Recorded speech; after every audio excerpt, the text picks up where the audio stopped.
kita tahu bahwa kasus korupsi ini ternyata adalah oplosan dari Pertalite kemudian dijual dengan harga Pertamax. Rakyat merasa dibohongi, rakyat kemudian merasa dikibuli, dan sampai hari ini kegeraman itu tidak pernah berakhir. Yang kita khawatirkan dalam kasus korupsi Pertamina ini adalah soal distrust, soal bagaimana ketidakpercayaan rakyat di Indonesia itu pada institusi-institusi negara. Dalam konteks ini adalah Pertamina. Hari ini kita menyaksikan betapa publik juga mempertanyakan, jangan-jangan misalnya Pertamina Dex, jangan-jangan bahan yang lain itu juga adalah oplosan, hanya sekedar untuk mencari keuntungan. Siapa yang bisa menjamin? Assalamualaikum warahmatullahi wabarakatuh. Salam sejahtera buat kita semua. Kali ini saya terpancing untuk bicara tentang kasus mega korupsi yang dilakukan oleh pejabat Pertamina yang merugikan negara hingga 193 triliun. Wow, ini angka yang cukup fantastis, membuat seluruh rakyat Indonesia marah, geram. Bagaimana mungkin perusahaan negara, perusahaan BUMN justru menjadi biang kerok kerugian negara yang menurut saya hingga saat ini membuat orang itu tidak percaya. Karena kita tahu bahwa kasus korupsi ini ternyata adalah oplosan dari Pertalite kemudian dijual dengan harga Pertamax. Rakyat merasa dibohongi, rakyat kemudian merasa dikibuli, dan sampai hari ini kegeraman itu tidak pernah berakhir. Jadi kalau kita mau merunut sebenarnya bagaimana kasus korupsi yang terjadi di Pertamina itu, tentu karena produksi yang terkait dengan BBM kita itu dianggap tidak cukup. Sehingga inilah yang kemudian menjadi alasan supaya untuk melakukan impor dari luar. Kacaunya impor itu dilakukan dari luar, melibatkan pihak-pihak yang selama ini ditengarai dilakukan secara ilegal. Dalam konteks itu saja negara itu sudah dirugikan, apalagi pada saat yang bersamaan mengoplos Pertalite kemudian dinilai menjadi Pertamax itu adalah tindakan-tindakan yang menurut saya cukup biadab dan cukup keji. Bagaimana mungkin Pertalite itu kemudian dioplos menjadi Pertamax? Lalu hal lainnya yang dilakukan adalah bahwa ketika ada impor yang datang dari luar itu dipatok berdasarkan harga kong kali kong. Dan kacaunya lagi ternyata biaya markup yang terkait dengan logistik itu bisa mencapai 13 hingga 15%. Jadi wajar kalau kemudian negara dalam konteks ini dirugikan yang sangat luar biasa. Bahkan tidak berhenti di situ. Beli RON 90 yang itu terkait dengan Pertalite tapi kemudian dijual dengan harga Pertamax yang disebut dengan RON 92. Inilah yang kemudian saya sebut sebagai sebuah kejahatan yang cukup luar biasa. Kejahatan yang cukup biadab. Bagaimana mungkin lembaga negara dalam hal ini adalah perusahaan BUMN, yaitu Pertamina, justru mengakal-akali, justru mengibuli, justru membodohi rakyatnya sendiri demi keuntungan yang mereka keruk dan selama ini tidak pernah tersentuh. Oleh karena itu, nilai kerugian yang mencapai 133 triliun itu sebenarnya terhitung cuma setahun. Bahkan oplos BBM ini sebenarnya prakteknya itu sebenarnya sudah dilakukan sejak 2018 hingga 2023. Coba bisa kita bayangkan. Setahun saja kerugian negara itu adalah 193 triliun. Kalau kita hitung dari 2018 hingga 2023, tinggal kita jumlahkan berapa ratus triliun sebenarnya negara kita itu digarong oleh oknum-oknum pejabat yang selama ini tidak bisa dipertanggungjawabkan. Jadi dalam konteks inilah menurut saya memang dua hal. Pertama, yang dirugikan itu bukan hanya negara, tapi secara prinsip adalah rakyat di seluruh Indonesia. Karena rakyat selama ini pasti dibohongi. Banyak orang diminta untuk pindah ke Pertamax dan Pertalite itu dialokasikan kepada mereka yang untuk mendapatkan subsidi BBM. Sehingga juga tidak terjadi antrian di mana-mana. Tapi nyatanya Pertamax yang diisi oleh masyarakat kita dengan harga yang fantastis, dengan harga yang mahal. Tapi nyatanya yang dikonsumsi itu adalah bahan Pertalite. Ini kejahatan yang menurut saya extraordinary. Tak ada ampun bagi mereka. Oleh karena itu, secara prinsip, persoalan-persoalan kejahatan korupsi semacam ini memang harus ditegakkan di atas segala-galanya. Prabowo Subianto sejak jadi Presiden Republik Indonesia, sejak awal selalu mengatakan akan memerangi korupsi di semua lini. Dan bahkan para koruptor ini akan dikejar hingga liang lahat ataupun hingga ke antariksa. Ini tentu menjadi momen untuk melakukan bersih-bersih. bahwa oknum-oknum pejabat-pejabat negara yang jahat, yang selama ini tidak tersentuh, yang selama ini memang seakan-akan memang tidak pernah bisa diungkap kasusnya, ini adalah momen bagaimana korupsi-korupsi, tikus-tikus negara itu secara perlahan harus mulai dituntaskan di negara kita. Yang menjadi aneh itu, kenapa baru sekarang bisa diungkap? Kenapa tidak dilakukan pada periode-periode sebelumnya? Apakah kejahatan semacam ini baru saat ini bisa diungkap? Saya tidak terlampau yakin. Inilah yang saya kira ketika ada rezim berganti, ketika ada pemerintahan berganti, kita tentu saja berharap bahwa persoalan korupsi yang selama ini memang menjadi penyakit, menjadi kanker ganas di negara kita, secara perlahan harus mulai kita hilangkan.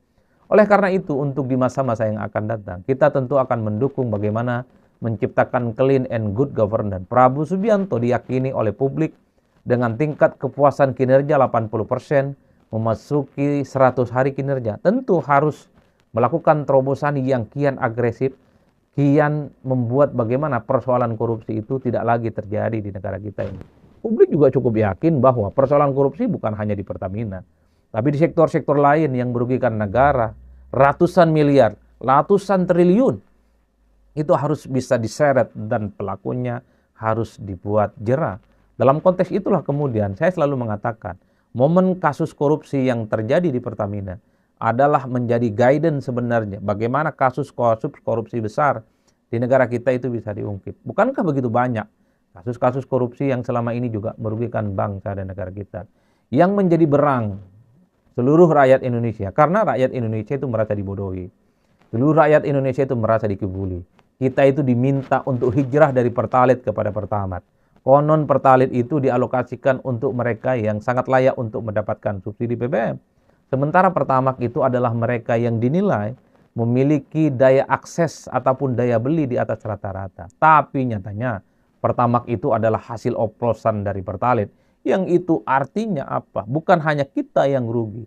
Bukan hanya rakyat yang membeli Pertamax yang rugi. Tapi dikhawatirkan bahan oplosan dari Pertalite ke bahan yang disebut dengan Pertamax ini justru akan merusak mesin-mesin yang sudah lama mengkonsumsi bahan Pertamax. Jadi ini yang menurut saya kenapa sampai hari ini rakyat di Indonesia itu geram, rakyat Indonesia itu mulai tidak percaya. Jangan-jangan yang ada di SPBU yang kemudian dimiliki oleh Pertamina, itu semua adalah bahan-bahan oplosan dan tujuannya hanya untuk segelintir orang, menumpuk kekuasaan, menumpuk kekayaan, dan tujuannya hanya untuk menguntungkan dan mementingkan dirinya sendiri. Rakyat seringkali diabaikan. Oleh karena itu wajar kalau kemudian di tengah kondisi kebangsaan kita, pemulihan ekonomi, upaya-upaya untuk melakukan pertumbuhan ekonomi, tapi kasus-kasus korupsi semacam ini masih saja terjadi, maka jangan pernah kita berharap di masa-masa yang akan datang bahwa persoalan kebangsaan kita, terutama persoalan korupsi, itu bisa tuntas. Oleh karena itu, bagi saya, pemerintah, kejaksaan, KPK, dan kepolisian jangan hanya berhenti dalam kasus Pertamina.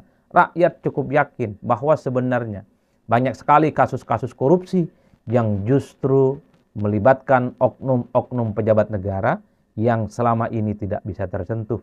Tantangan ke depannya adalah bagaimana kasus-kasus korupsi di BUMN, kasus-kasus korupsi di tempat yang lain yang menggarong uang negara itu bisa diungkap setuntas-tuntasnya. Karena kalau kita mendengarkan pidato-pidato politik yang disampaikan oleh Presiden kita, Pak Prabowo Subianto, bahwa korupsi di Indonesia itu sudah pada level yang sangat mengkhawatirkan.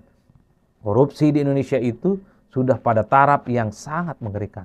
Oleh karena itu, sudah begitu banyak pengungkapan yang terkait dengan kasus-kasus korupsi. Kemarin ada persoalan pajak juga menjadi persoalan korupsi. Hari ini kita juga melihat bagaimana Pertamina juga sudah menjadi kasus korupsi. Di masa-masa yang akan datang, di semua kementerian, di semua lini, di semua sektor usaha, yang itu jelas-jelas merugikan negara, harus ditindak dan sesuai dengan prosedur yang ada. Oleh karena itu, pemerintah itu akan disupport oleh seluruh rakyat Indonesia sepanjang bekerja untuk kepentingan masyarakat secara umum. Yang kita khawatirkan dalam kasus korupsi Pertamina ini adalah soal distrust, soal bagaimana ketidakpercayaan rakyat di Indonesia itu pada institusi-institusi negara. Dalam konteks ini adalah Pertamina. Hari ini kita menyaksikan betapa publik juga mempertanyakan, jangan-jangan misalnya Pertamina Dex, Jangan-jangan bahan yang lain itu juga adalah oplosan, hanya sekedar untuk mencari keuntungan. Siapa yang bisa menjamin bahwa persoalan oplosan dari Pertalite untuk bahan Pertamax atau Pertalite yang kemudian diaku sebagai bahan Pertamax itu juga tidak terjadi pada BBM-BBM yang lain. Inilah yang saya sebutkan soal trust. Oleh karena itu tidak mengherankan juga kalau belakangan ini sudah banyak pihak yang kemudian mencoba untuk mencari SPBU lain di luar Pertamina. Saya nggak tahu itu apa SPBU, atau jangan-jangan ini hanya sebatas bentuk ekspresi kekecewaan, ekspresi dari kemarahan, bahwa selama ini mereka yang mengkonsumsi Pertamax padahal yang diminum ataupun yang dipakai oleh kendaraannya itu adalah bahan Pertalite, sampai hari ini masih protes dan masih terus marah. Oleh karena itu di masa-masa yang akan datang tentu kita berharap kepada pemerintah yang baru. Jangan lagi ada cerita kasus seperti yang terjadi di Pertamina. Dan kemudian pada sektor-sektor yang lain, supaya bisa diungkap bahwa persoalan korupsi itu sudah menjadi daya rusak yang cukup luar biasa. Jangan pernah bangsa ini akan bisa tumbuh besar. Jangan pernah kita berharap Indonesia itu pertumbuhan ekonominya bisa sampai 8%. Jangan sampai bahwa kita itu selalu berharap sesuatu yang besar. Tapi kalau persoalan korupsi tidak tuntas, kalau persoalan korupsi tidak terjadi merajalela, maka untuk menuju Indonesia Emas 2045 itu hanya sebatas isapan jempol. Oleh karena itu saya cukup meyakini bahwa penindakan terkait dengan kasus korupsi, menggantung para aktor, memenjarakan para aktor, penggarong-penggara adalah salah satu kunci bagaimana persoalan Indonesia itu secara perlahan akan selesai. Ekonomi ingin tumbuh, ekonomi ingin hebat, ekonomi ingin bangkit, akses terhadap lapangan pekerjaan terjadi di mana-mana, kemiskinan itu bisa berkurang, kuncinya satu, tangkap para koruptor-koruptor yang selama ini tidak pernah bisa disentuh oleh apapun. Di situ kuncinya. Terima kasih. Salam politik Seun, pastinya mantap, mantap-mantapnya.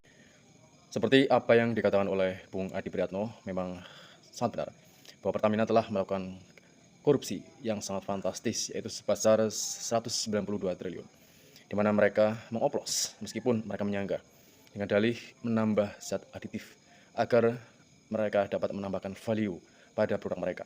Dan tentu ini sangat ironis bahwa menambah aditif belum tentu bisa menambah RON dari 90 ke 92. Hal Pertamina melakukan korupsi dengan modus pertama, yaitu mengkondisikan bahwa minyak bumi di dalam negeri itu berkurang karena tidak mempunyai nilai ekonomis, dan mengklaim tentu saja pasokan minyak bumi itu mengalami kekurangan di dalam negeri. Padahal minyak bumi di dalam negeri sendiri itu sebetulnya tetap memenuhi sesuai pasal 2 dan 3 tentang energi sumber daya mineral nomor 42 tahun 2018 mengatakan bahwa pemenuhan sumber daya alam itu dipasok dari dalam negeri. Dan setelah mereka mengkondisikan bahwa minyak bumi itu langka, maka mereka mempunyai alasan kedua, yaitu mengimpor minyak bumi dari luar negeri. Oleh karena itu mereka mempunyai cuan, yaitu dari mengimpor minyak bumi dari luar. Dan sedangkan minyak bumi yang ada di Indonesia, yang katanya juga tidak mempunyai nilai ekonomis karena mengandung mungkin merkuri atau sulfur, padahal sulfur atau merkuri tersebut itu dapat dikurangi oleh kontraktor. Dan alasan ketiga adalah mereka mengutus kontraktor kerjasama atau K3S agar mereka memuluskan jalan alasan untuk mengimpor produk tersebut. Dan selanjutnya setelah mereka dapat mengimpor minyak bumi yang RON-nya justru di bawah 92, yaitu RON 88 dan 90, kemudian di-blend atau dioplos. Di-blend, dioplos itu sama saja. Setelah itu mereka men-trademark produk mereka yang tadi dioplos, yaitu RON 88 dengan RON 90 menjadi RON 92 alias pertama.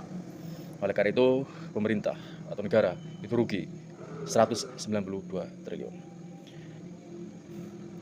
Dan tanya itu, Pertamina juga sempat memonopoli produk mereka, yaitu Pertamax, bahwa mereka mengklaim bahwa Pertamax adalah produk yang mempunyai kualitas bagus dan membatasi Pertalite, serta ada isu menekan perusahaan sumber daya alam lain,